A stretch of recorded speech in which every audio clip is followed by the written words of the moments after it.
Good evening and a very warm welcome. You're watching Face to Face.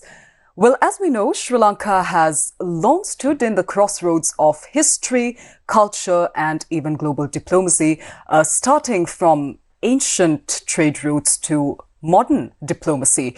And today, the world has grown a lot more complex, and the role of diplomacy has never been more crucial. And it's also important to understand that decisions that are made on foreign soil certainly resonate way beyond those buildings, beyond the parliaments, beyond those embassies. And well, joining us tonight is Dr. George Cooke, Executive Director of the Regional Centre for Strategic Studies. With many years of experience in studying as well as shaping Sri Lanka's position in the world, he brings a brand new perspective on the challenges, opportunities, as well as the responsibilities that lie ahead of us. A very good evening, Dr. Cooke. Thank you for joining me. Thank you for the invitation. Well, in this conversation, we will be exploring how exactly the new generation of Sri Lankan diplomats can navigate this uncertain global landscape, what skills and mindset they need, as well as ultimately what the future holds for our country, Sri Lanka, in the global stage. So let's begin. Dr. Cooke, now Sri Lanka is stepping into a very different world stage. When we even talk about 10 years ago, things have changed so drastically. We have brand new power struggles, new technologies, as well as brand new problems that we are facing in this world. In your perspective, what makes the role of a diplomat so crucial at this point in time? When we talk about diplomats and diplomacy, in the past, they were absolutely essential. Leaders didn't meet. Leaders needed an envoy to go from one to the other to convey a message, to convince the other, to coerce the other into doing something, and then getting a message sent back. But that era has now changed. Today, leaders talk to each other, they text each other, they tweet with each other, they WhatsApp each other, they do so many things.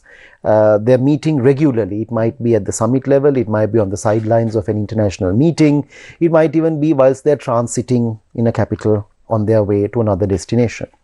So what then is the role of the diplomat? How should the diplomat evolve? This is where in the past we saw the diplomat having to be a generalist. You needed to know everything. You needed to know tea. You needed to know tourism. You needed to know trade. You needed to know the political scenario. You needed to know education. You need to focus on the science part of it, the culture side of it. You had to focus on so many areas. And as a result of which you were a generalist, you were a jack of all trades. You were a master of diplomacy, but maybe not of your area of specialization under diplomacy. But what has happened to diplomacy today? Today we have come to a point at which diplomacy now is being looked at from different angles. We talk about diplomacy between countries, but we're also going into areas such as cultural diplomacy, gastro diplomacy, sports diplomacy. Under that you have things like ping pong diplomacy. You have culture. When you look at the cultural diplomacy realm, there are so many areas in which countries are cooperating. We talk about shuttle diplomacy. We talk about areas in which countries have been able to do so much to change dynamics between countries by engaging in shuttle diplomacy. Now, if you go back into the past, these terms didn't exist. You had diplomacy, full stop. You had to engage in diplomacy. Today we realize that there is a need now to keep up with what is happening. As you very rightly said, what happened 10 years ago to today, there is change. From 2015 to 2025, so much has changed. And things will keep changing. By 2030, it will be a totally different scenario, with technology playing such a big role, with the need for science to develop even further. Now, what then happens to the individual who was there as a generalist? They have to become a specialist.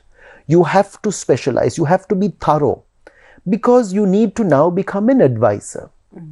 You're not needed to convey the message anymore. That job is redundant now.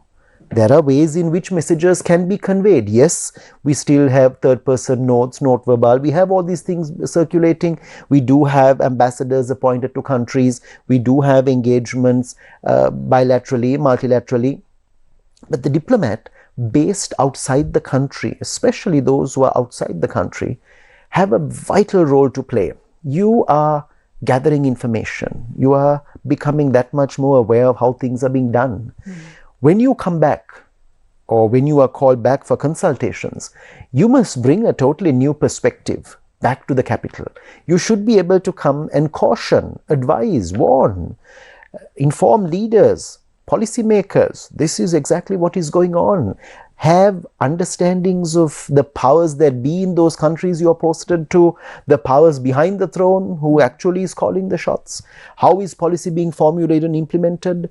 You must have clear understanding of that and bring that rich information back home.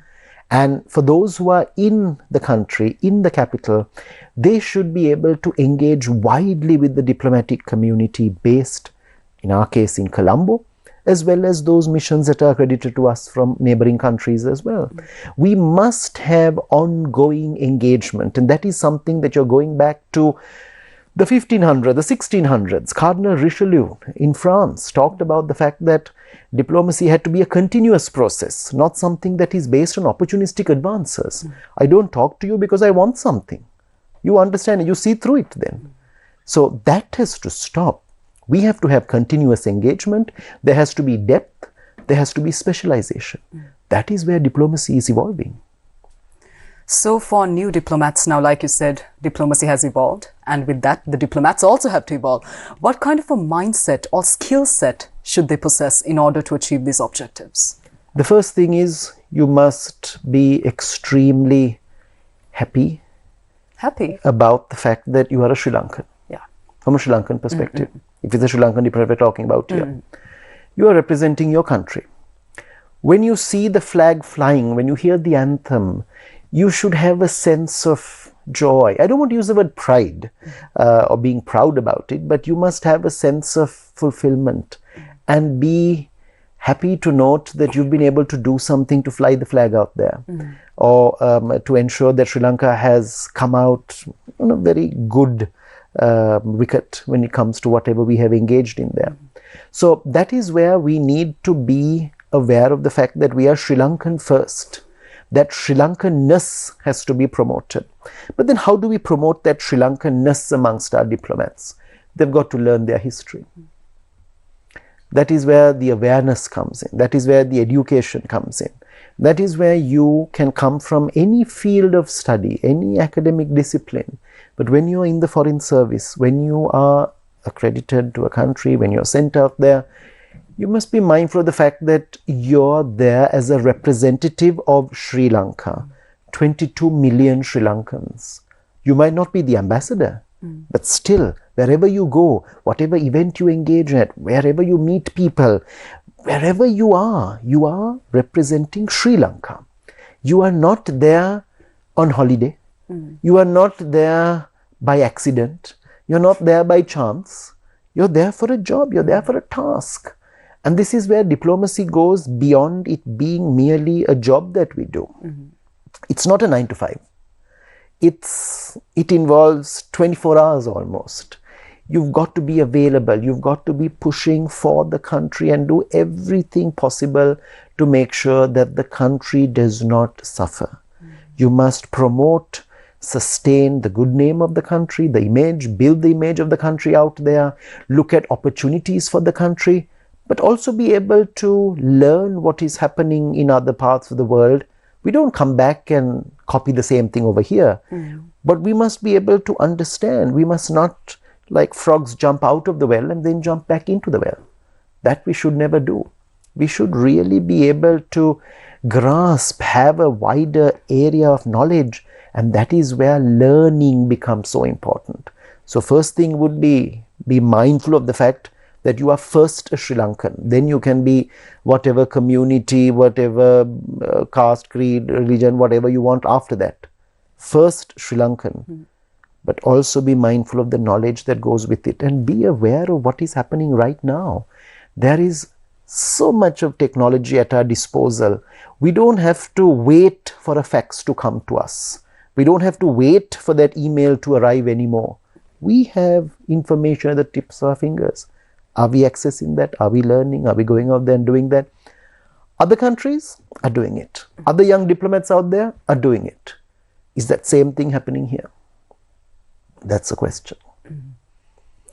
Well, now many people, when it comes to the topic of diplomacy, they consider it a very distant or maybe even ceremonial field. But the truth is that it shapes different factors in our country, let's say trade, security, or maybe even the cost of living back here at home. Do walk us through how this concept of diplomacy and even Sri Lanka's foreign policy can change the lives of the general citizens back at home.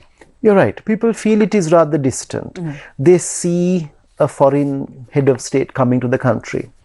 They see that person meeting with our leaders. It could be a foreign minister coming here or a delegate coming here. There are international conferences in hotels, and people have no clue as to what is happening in them. There are preparatory meetings, there are annual sessions that are held, but we do feel distant. Why is that? That is where there has been no clear understanding of the fact that when it comes to foreign policy, and this has to go both ways, top down and bottom up. What is that area of understanding there? Foreign policy is in every ministry. I cannot think of a single ministry that can say, we have nothing to do with foreign affairs. We are completely away from this arena. So you see, what has happened over the years is the foreign ministry is a ministry. It is one of the many ministries in a country. But that was not the case in the past. From independence right up until 1977, the Prime Minister was also the Minister of External Affairs. So obviously foreign affairs got a lot more prominence, lot more emphasis, resources, etc. The list goes on.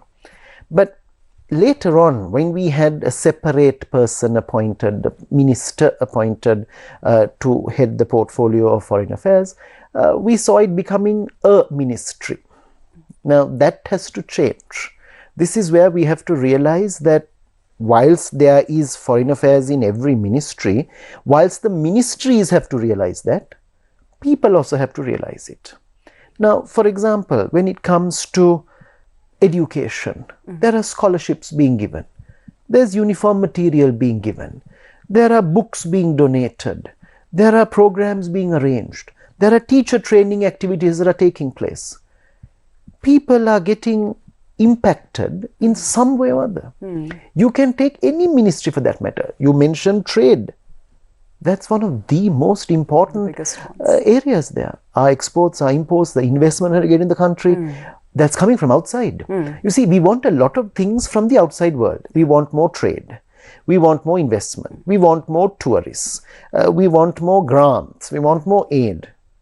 But then we must realize the most important ministry for that is the foreign ministry.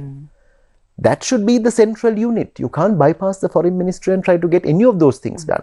There has to be intergovernmental, interministerial meetings taking place where you're going to be able to bring channels, have mechanisms in place where all of them are going to come together, amalgamate and be able to work towards achieving the national plan, which is for the state.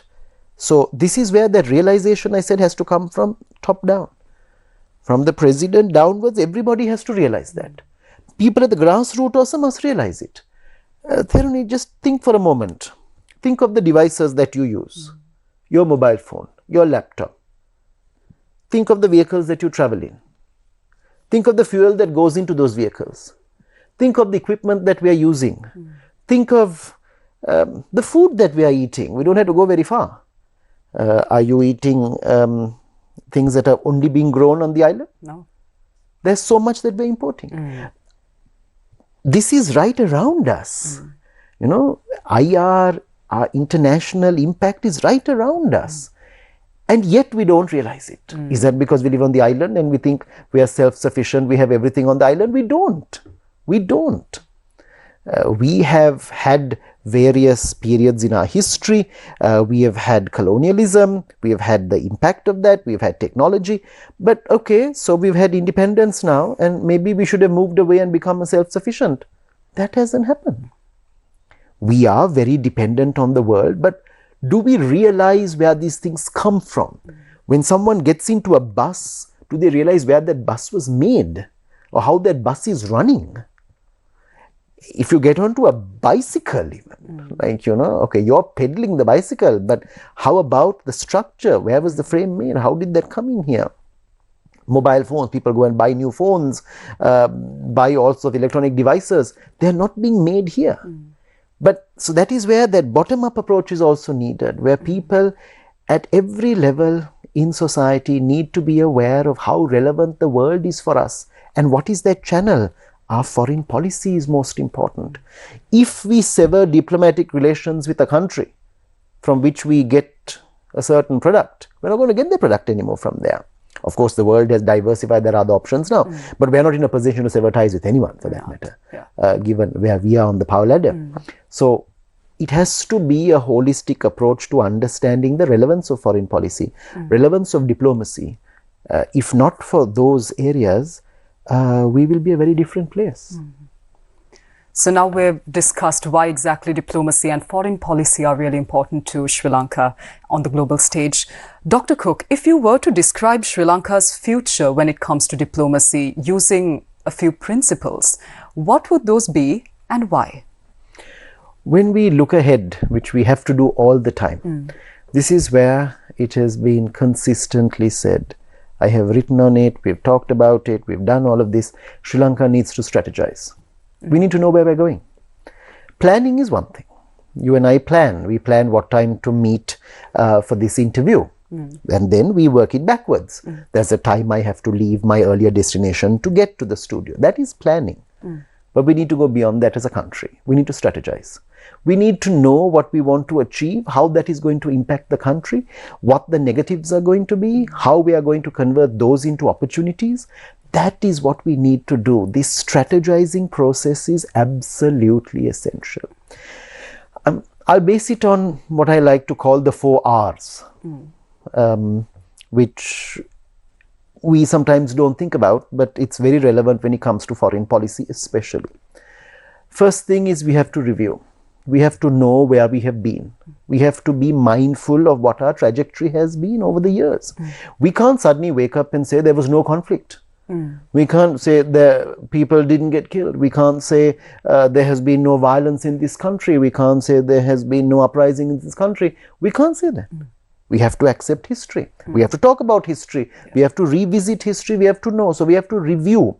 We have to review our relations with countries. How have they progressed? What have we done at different periods in order to change the trajectory we were on with certain countries? And we have changed things with certain countries. So reviewing being the first one. The second one being to restructure. This is where we have to realize that what we are doing might be working in some areas, might not be working in many areas. How are we going to restructure? You can't have an embassy which has 3 diplomatic officers and expect to reach out into a country which is massive. At the same time, you must realize in the ministry, you can't expect one desk officer to cover 30 odd countries. That's not possible. It's humanly impossible. The capacity has to be developed. We have to look at that. But at the same time, you can't just recruit 40 people to the foreign service at once either. You're going to create a bottleneck later on down the line. It won't be your problem, but it will be Sri Lanka's problem. There will be problems later on. So this is where we have to be conscious of the fact that when we are restructuring, we do it gradually, we do it over a period of time, but we do it with clear guidelines and we know what we are doing. We must not wake up in the morning and try to get till sunset. Very often that's what happens. We're trying to get through today. It's a Friday today. Wow, we got through this week. We have the weekend, thank goodness. We'll worry about the rest of the issues on Monday. We can't keep going like that. Even a person running a tiny boutique at the top of your road has better strategizing in that sense, right? So this is where firstly we review, secondly we restructure, but thirdly we reach out. This is connected to what I said earlier about not making opportunistic advances. Very often I will talk to you because I want something from you. Otherwise, I do not communicate. I don't even look at you. We do that with countries, which is very wrong. When there is an issue coming up somewhere internationally, we want support. Oh, then we will consult with countries. They also realize it. It's very evident. Absolutely. So we're being opportunistic to the core at that point. So to be fair by us, other countries also do this. Yeah. But that's not the way to go about it. Just because others do something wrong does not mean we should do it as well. We should reach out. Where should we reach out? If we talk about Colombo, if we talk about the network of embassies and high commissions in Colombo, do we reach out from the ministry to all of them, engage continuously, have dialogue with these institutions? These are representatives of foreign governments. They are here for a certain task which they want to achieve for their countries. Now, how about what are we achieving through them for our country? How are we engaging with them? If you look at our network of embassies and high commissions out there in the world, consulates that we have, how much are we doing? I know we are short-staffed on many occasions. We have a lack of resources on other occasions. But that does not mean we sit back and then say, not enough people, not enough resources, so we can't do anything. You can't do that. You have to find ways and means through which you're going to make sure that Sri Lanka is promoted. Otherwise, come back home. And we'll send someone else who's going to be able to do that. You've got to be mindful that when you're out there, you are a civil servant. You are representing the country. You're representing the bureaucracy of this country. You are not representing a political party. You're not there to support leader A or leader B. If leader A goes and leader B comes in, you have to work under leader B. You can't say, oh no, but I don't like leader B, I like leader A. I'm not going to work very well with leader B. I'm going to sabotage efforts. That can't happen. So that reaching out, this is where we have seen this over and over again. And sometimes we say, oh, but that's to do with political appointees. I can tell you there are career ambassadors who do the same thing. It's not limited to those who are politically appointed. There are those from the service who will also sabotage. It is pretty evident. There's so much of efforts that have been made to overcome those. Because at the end of the day, this is a democracy. People elect someone, you've got to work with them. So you've got to go out there and promote Sri Lanka to the best of your ability. Saturday, Sunday, Monday to Friday, every day you're supposed to do that. Because at the end of the day, it's the taxpayer of this country. People who are earning, who are paying their taxes, who are going through a lot of hardships, who are paying your salaries out there. It's not the best or the greatest of salaries. It's much lower when it comes to comparison with countries even in our neighborhood.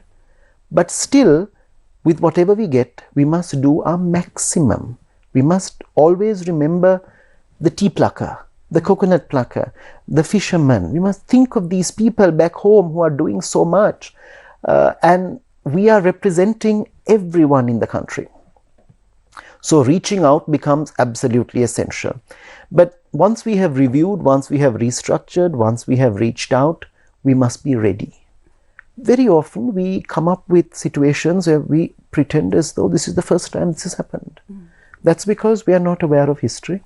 We haven't studied our history.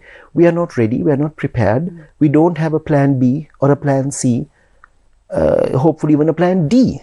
We should have all these drawn up. You can't expect everything to go perfectly. Everything won't happen smoothly, calmly in the way that we want. There can be hiccups. How ready are we? And Sri Lanka has to be ready. A simple example is what we're talking about right now, this year, what we've been talking about several months now in terms of the tariffs. We are very upset that another country has decided to increase tariffs. So what is our alternate plan? Is it only the negotiation with that country? Yes, that is the immediate plan. What's our plan B and plan C? How are we going to expand into other markets? Have we found new markets? Are we trying to increase the capacity in the existing markets? That's what we need to explore.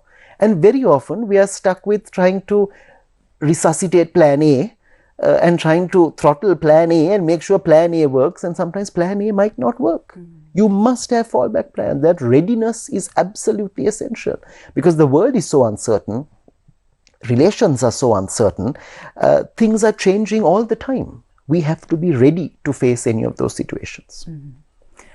Well, so far in this conversation, we've covered certain features that our new diplomats here in Sri Lanka require, the mindset, the skill set that they need to possess, as well as Sri Lanka and diplomacy. But we are yet to dive in deeper into this topic by sort of analyzing the various facets of diplomacy and how Sri Lanka can deal with all these aspects as well. We'll be heading into a short commercial break. Stay tuned with us. This is Face to Face.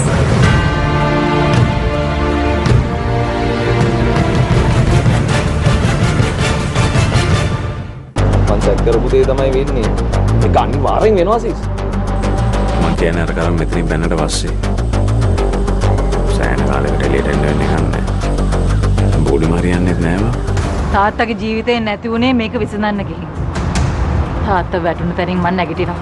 මට නම් හිතෙන්නේම මේකට මොකක් හරි security system එකක් ඇති කියලා bro. උනාට ඉතින් මං ගත්ත කියලා තේමිය දැනගත්තේ නෑනේ. ඌ දන්නේ නැහැ කියලා ඔබ කොහොමද දන්නේ? කවුද දන්නේ? ඌ දැනගෙන දන්නේ නැහැ වගේ ඉන්නවද? අද රාත්‍රී 9ට සිරස ටෙලිතිරයෙන්. පුතේ මට බයක් දැනෙනවා. වෙනදා දැනෙච්ච නැති විදිය බය. අපි මෙච්චර කාලයක් උන්ට ඕන විදියට නටන්න දීලා හිටියා. ඒක වැරදිරේ. උන්ට අතින් පස්සේ මේ මහ පොළොවේ ජීවත් වෙන්න අයිතියක් නැහැ. ඒක මතක තියාගන්න. මම රොකීගේ මල්ලි. පස්සේ ලබනවා. Rocky Chapter 2 අද රාත්‍රී 8ට සිරස ටෙලිතිරයෙන්. අපි ඇත්තරම නපුරු පිටසක් කොලෙක් මේ ලෝකෙට ගෙන්නමු. හවස පාමාට්ටම ගෙන්නම හොද. දැන් ඉක්මනටම නපුරු පිටසක් කොල ජීවින්ව හොයන්න ඕනේ. මේ ඔයා යාට තේරුම් කරන්නකෝ. හැමදාම හවස පහිතියට නිකිවේ. මට පෙන්නනවා තමුන්ගේ හැඳුනුම්පත. අනේ සෙමි බොයි කිව්වම හැමෝම දන්නේ. ඔයා හිතන්නේත් මං හිතපු දේවද? මොනාද නංගි හිතා ඉන්නේ හැමදාම පහිතියට සිරස ටීවී බලන්න. සෙමි බොයි. සතියේ දිනවල හවස 5:30ට සිරස ටීවී ඔස්සේ.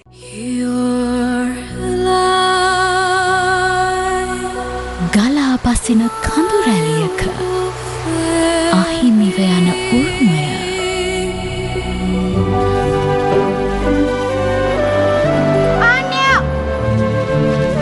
දෙවියන් වහන්සේගේ නාමයෙන් මගේ දරු පැටියට කරදරයක් අනතුරක් සිද්ධ නොවේවා.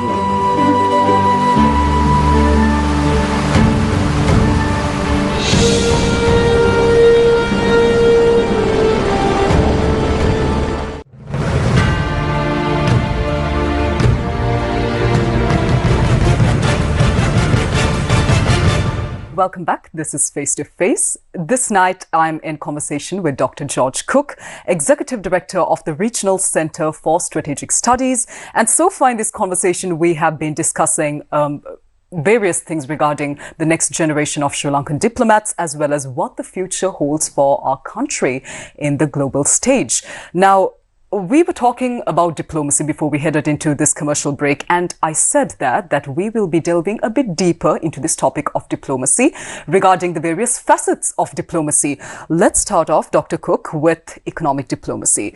Given that Sri Lanka has been through a very grave economic crisis, now one of the biggest challenges that our country will be facing in the foreseeable future as well will be economic recovery.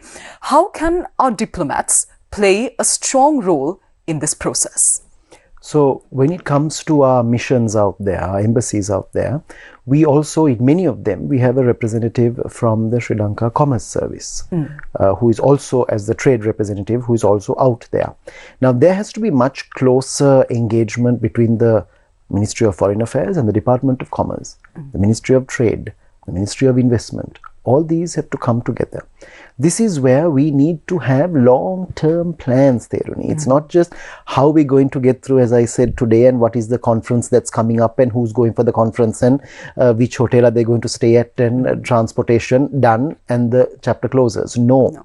We need to be thinking long-term. We need to be thinking this year about GSP Plus that is coming up next year. How ready are we for that? What preparations are we making for that?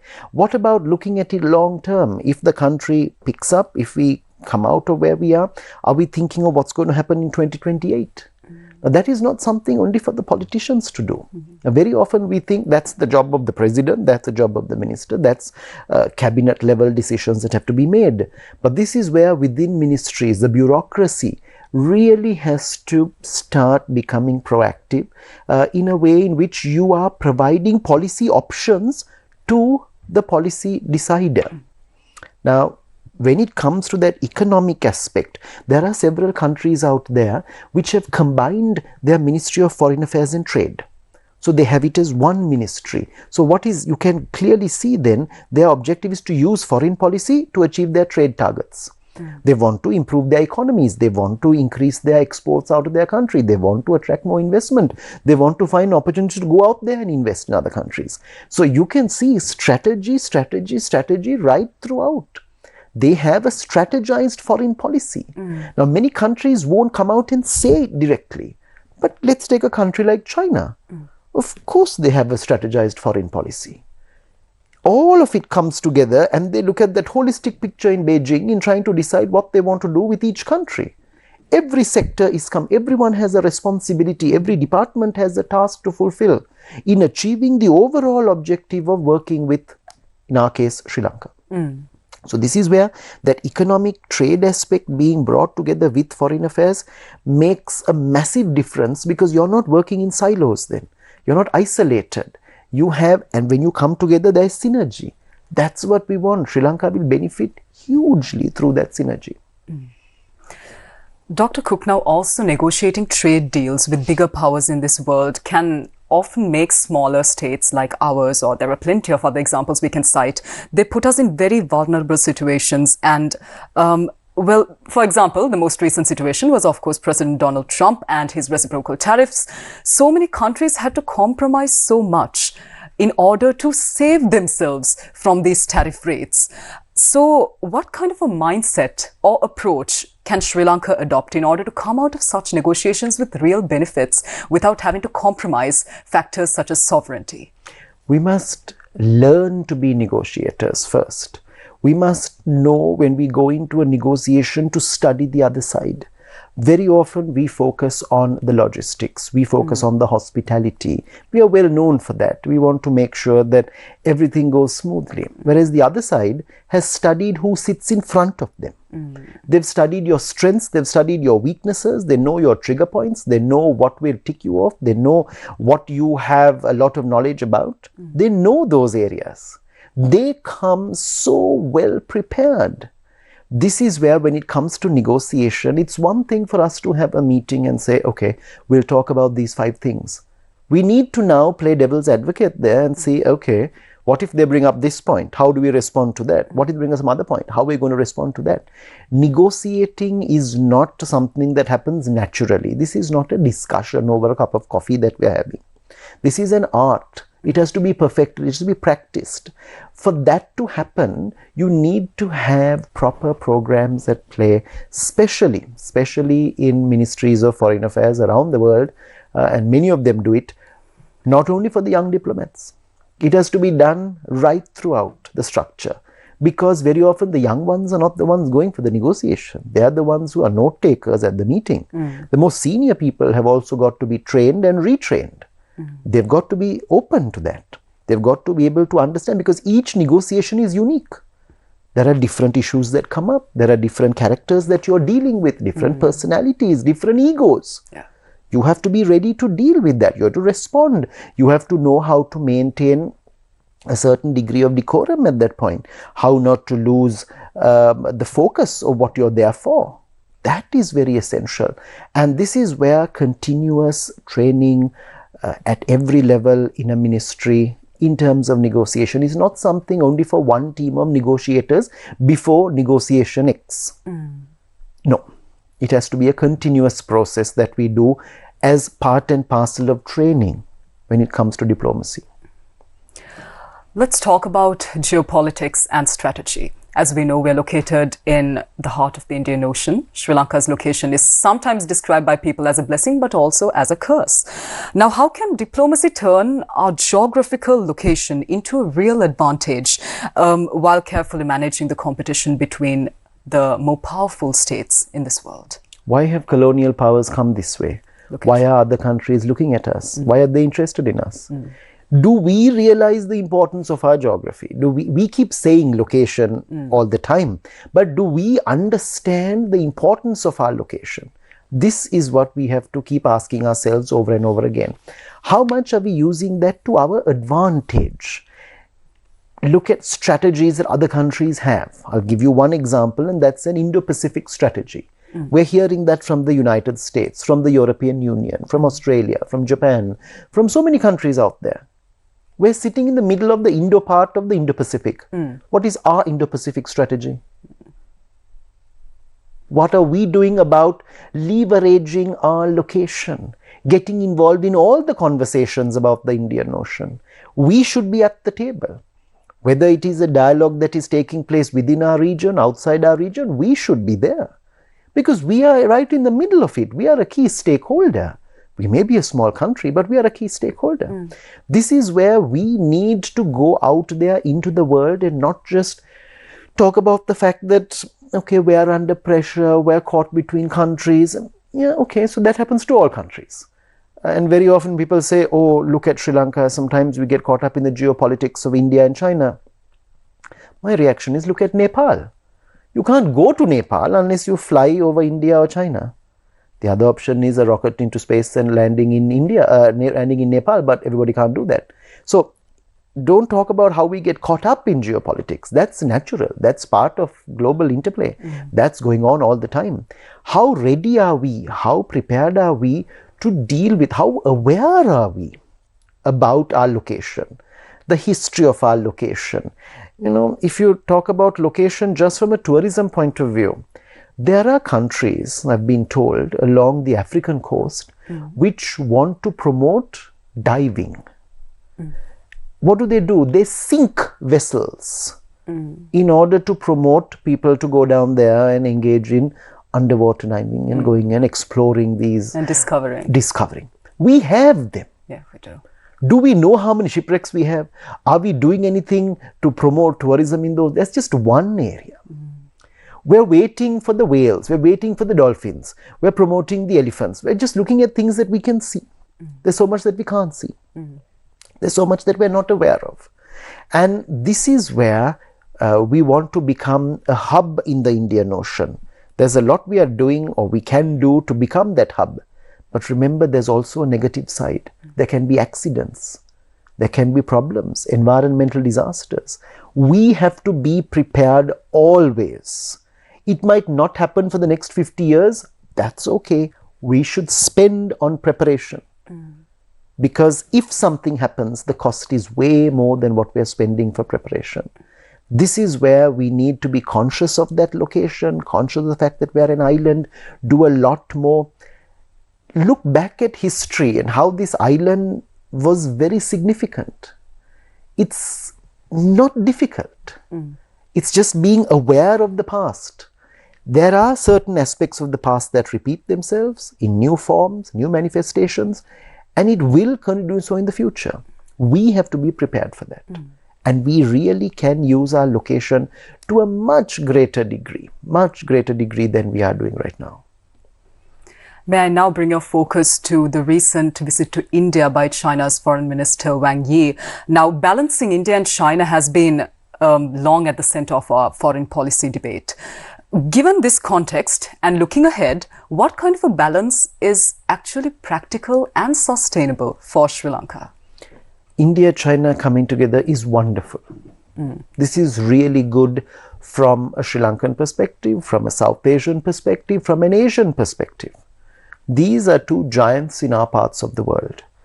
We have tried in the past, we go back to 61, 62, Mrs. Bandaranaike did a lot in order to reduce the tension between them. She didn't resolve the border dispute, but she engaged in shuttle diplomacy, a term that hadn't been even coined at that time, and she was able to avert further escalation of violence between the two countries. So from a Sri Lankan perspective, it's good. It's very good. We do not want to get caught up in other people's games. We do not want to get caught up in other people's engagement. We want to work with both. We need both. One is our immediate neighbor. The other country is a country that we've been working with historically. We've traded with that country. We've got investment from that country, we have debt that we owe that country, there is a lot that we have to do with that country in the future. So these are two countries which are very important to us. But there are also other countries in the region. We must not forget countries like Japan, a country that which we have history, checkered past, but of course a country which has done so much for us and supported us in so many ways. So the whole idea of Asian countries doing well, prospering, coming together, engaging to a large extent in trying to overcome their problems. They do have a lot of bilateral issues. We don't want to get caught up in their bilateral issues. We don't want to have the impact or the fallout of their bilateral issues impacting us either. So how practical is it to go about doing that? We have to be sensitive to these two countries, the ones that you mentioned, India and China. Each of them have their own likes, dislikes, trajectories, paths that they have trodden on. We have to be conscious that we want both. We want to work with both. And we have to engage with each one separately. You don't play one against the other. You don't try to look at the advantages of one over the other. We don't do that. There are two different structures of governance, two different ideologies in the two countries. There is a lot of difference between them. But the common factor is they're both Asian countries. And so are we. So that is where it is massively advantageous to us to see these countries working together, because it will reduce the tension. We do not want to get caught up in other people's tension or anxieties. Now, speaking of balance, non-alignment was a concept that was the cornerstone of our foreign policy until pretty recently. Now, do you think that principle, Dr. Cooke, is still as relevant today? Or should Sri Lanka just redefine its position? How should we redefine our position in this multipolar world? We should certainly not go and latch on to any country. We must remain non-aligned. Of course, when we go back and we talk about what happened from the 50s, 60s onwards, we saw the movement gathering momentum and the movement lost momentum. But that's not the movement's fault. That is member states' fault. Countries made NAM what it is. Some countries made it strong, some countries made it weak. So let's blame the countries. Let's not blame the organization or the structure. They didn't even call it an organization. It was called a movement. That itself says a lot. So that is where some would argue no one has been 100% non-aligned. Absolutely. It has been a situation in which you have tried to work together, tried to find the common denominator, and there are times when people have veered away. There are numerous examples from history for all countries. It's not only us, all countries. But where are we in the 21st century? This is where we are now talking about a very different era. It's not the Cold War anymore. There are various forms of tensions in the world. You mentioned it's a multipolar world. There are so many other countries that are rising to dominance on the global stage. We need to work with all of them. We are not going to latch on to India or latch on to China or latch on to America and say, this is my best friend, the others I will not work with.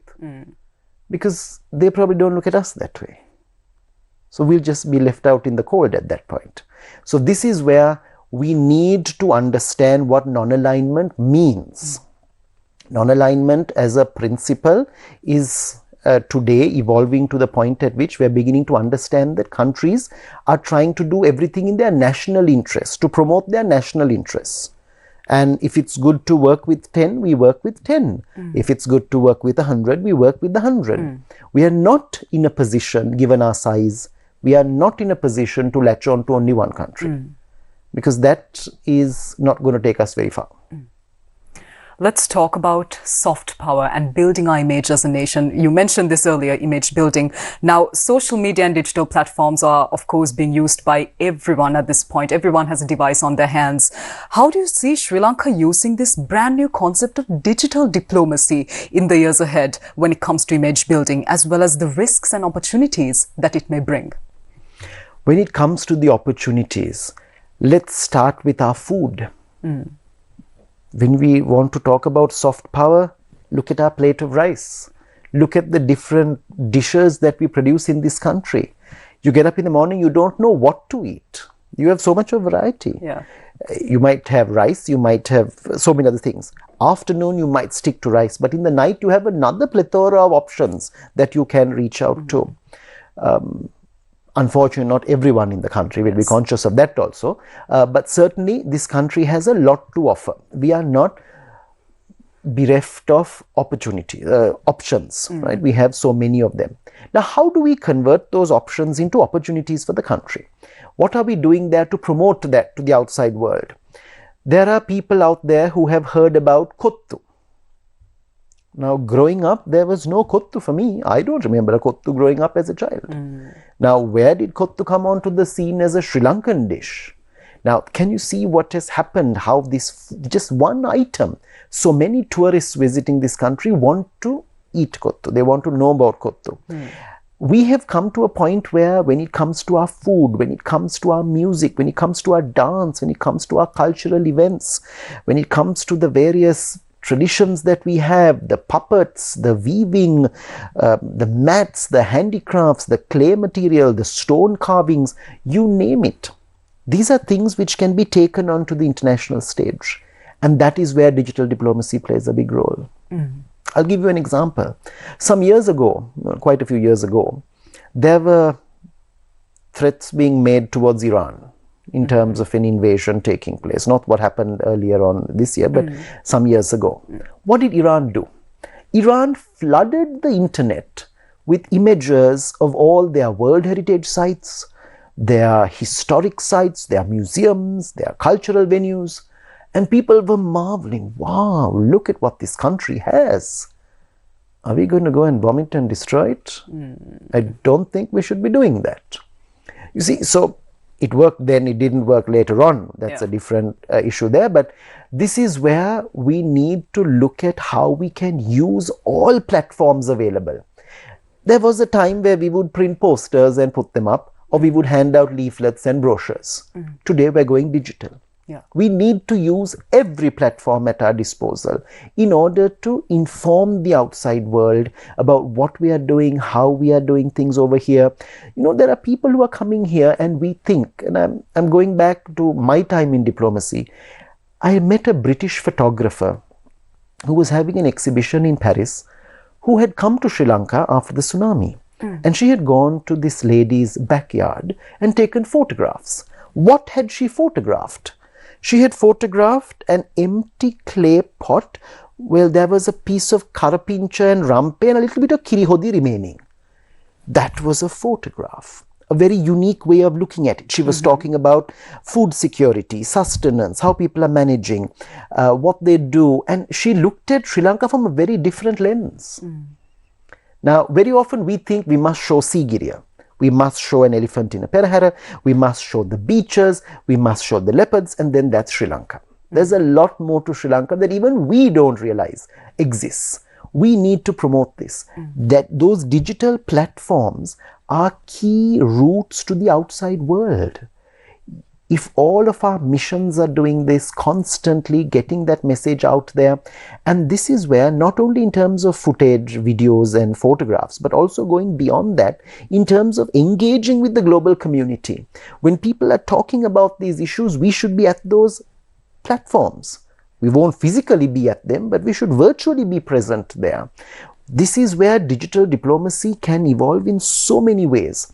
We must not get left behind due to lack of technology or understanding of the technology or understanding of the use of the technology. We should be mastering these areas in order to use them to our advantage in the long run. And that will really help diplomacy achieve so much more, because these are tools which you can sit right here and use. You don't exactly have to book a hall, arrange refreshments, arrange the floral designs. You don't have to do all those things. You can do it from wherever you are, and you can engage, and leaders must keep doing that. It has to be put out there. You need to be tweeting or whatever platforms you're on, whatever social media platforms you're on. This message has to go out there. But what's the negative of that? There are so many opportunities, but there are plenty of negatives as well, which you have to be conscious of. There are people who don't want to see success. There are people who want to sabotage. There are people who want to make sure that Sri Lanka does not make progress. We've got to be ready to deal with them. They might even be within the country. They don't necessarily need to be people out there. There will be people inside who will try to put a dampener on everything. Unfortunately. Unfortunately. So we've got to be conscious of that. And we've got to find things which are representative of Sri Lanka and promote Sri Lanka. So the first thing we have to do there, whether we use digital diplomacy or traditional diplomacy, is that Sri Lankan-ness, promote that. We are first Sri Lankan, then we can be whatever we want to be. We can have all of our divisions, and we have loads of them. But we need to get that identity of being Sri Lankan first, using these platforms for that purpose. If we do that, we're on a winning wicket there. Dr. Cooke, I think it's extremely important to also focus on Sri Lankan regional as well as international cooperation. Now, especially given the recent set of wars and conflicts that we have been witnessing on the global stage, one of the biggest criticisms that is being thrown at the United Nations is that it's becoming ineffective now, that it's heading towards maybe another League of Nations story. Should Sri Lanka continue to rely heavily on such international organizations, or should we start focusing more on regional organizations? We need to focus on multilateralism, regional and international both. You see, as a small country, these are amazing platforms that we have to speak to the world. We tried very hard. We were vetoed at the very beginning. We got into the United Nations 80 years ago, 70 years ago this year. This will be the 70th anniversary in December of this year. We tried at independence. We would have been completing a larger number of years, but of course we were vetoed at that point. Now, when you look at the United Nations, similarly to the non-aligned movement, people say, oh, what is the Secretary General doing? How effective is the UN? The UN is as strong as its members make it. The UN can be as forceful as its members make it. It's entirely up to its membership. How much more are we doing in order to increase the importance, relevance of the United Nations on the world stage? How much are we relying on it? And we are relying on it a lot. A lot. You have the WHO doing a lot, you have UNICEF doing a lot, you have so many of these UN organizations and agencies, UNESCO. Right? Having been at UNESCO for 5 years, we saw how much they did to support Sri Lanka in order for us to proclaim our World Heritage Sites, for us to have things inscribed on the World Heritage List, for us to have things on the Memory of the World Register. How much they have done to support us, which then we should take the baton and run at that point. Now, when we are listed on the World Heritage List, it's not just another listing. It's great for tourism. Within our 65,000 square kilometers, we have 8 sites, which is superb. When you look at other countries, they don't have that much within such limited space. But this is where we need to know what we are doing with the UN and all of its agencies and organizations. We need to engage much more. We need to look at ways in which we can cooperate more, because those are platforms on which we can reach out into the world. All of our countries must be conscious of that. So on that international level, certainly the United Nations is paramount. Whether we will have another League of Nations moment is another question. For that, we'll need to probably go into a world war. Hopefully that's not going to happen in our lifetime or in the lifetime of the generations to come, because we have seen the kind of weapons that we have right now. It won't be a very long war. It will be over quite fast, given the intensity of the weapons and ammunition that we have with us right now. So that is where we don't even want to think of that. It could happen. We must always be mindful of that. Anything is possible. But what is the way through which we're able to avoid that? Sitting around the table at the UN. This is where, when leaders go all the way to New York in September, there should be so many bilaterals taking place on the sidelines of the UN. You don't have to visit 15 countries. You can meet 15 leaders in one place. These are opportunities that we have because of the UN, where leaders get another opportunity to meet. So we must always be conscious that multilateralism, especially from a small country perspective, we need multilateral outfits. That is where we at least feel some semblance of equality. It's not an equal world that we live in, but there's at least one country, one vote. At least some degree of equality that we have then in the UN. If you look at it from the regional point of view, Coming back to our part of the world, SAARC isn't going as the way we would have wanted it to go. Yeah. But there are other platforms that we have. We have BIMSTEC. We have IORA, which we should be doing a lot more with. We are part of the ASEAN Regional Forum. We are in the Commonwealth. We are a dialogue partner in the Shanghai Cooperation Organization. We should be doing a lot more with these. Very often it's token representation. You're a member, you go for the meeting, make a statement, come back. You are a dialogue partner on paper. You are an observer on paper. You might be invited for the meeting, you might not. You might go participate and come back. There's no strategy. There's nothing that we want to get out of these organizations. We're not putting much into it. We're not getting anything out of it. And as a result, people then say, what are these? People haven't heard of BRICS in this country. People haven't heard of the SCO. People don't know what the ARF is. BIMSTEC might come up sometimes. IORA, not well known. These are organizations that we have headed, we are heading. We should be really prioritizing the fact that we can do a lot during our time of presiding over these organizations, but at the same time, even as a member, even as a dialogue partner, as an observer, we should know what we want to do with these organizations, not just say we are a member, dialogue partner, observer of X number of institutions. That's useless. Dr. George Cooke, thank you very much for sitting down with me for this conversation and offering a glimpse into the complexities of Sri Lanka's foreign policy, as well as the very important role that young Sri Lankan diplomats will have to play on the global stage. And as we've heard tonight, diplomacy is way beyond treaties as well as trade deals. It involves vision, adaptability, credibility, and understanding the world in all of its changing dimensions. So for all the young Sri Lankans out there who may be watching this program tonight, I hope this episode served as a small reminder that choices that are made by those who are willing to lead and serve are what will shape our nation's future in generations to come. Thank you very much for joining us this evening on Face to Face. Take care. Good night.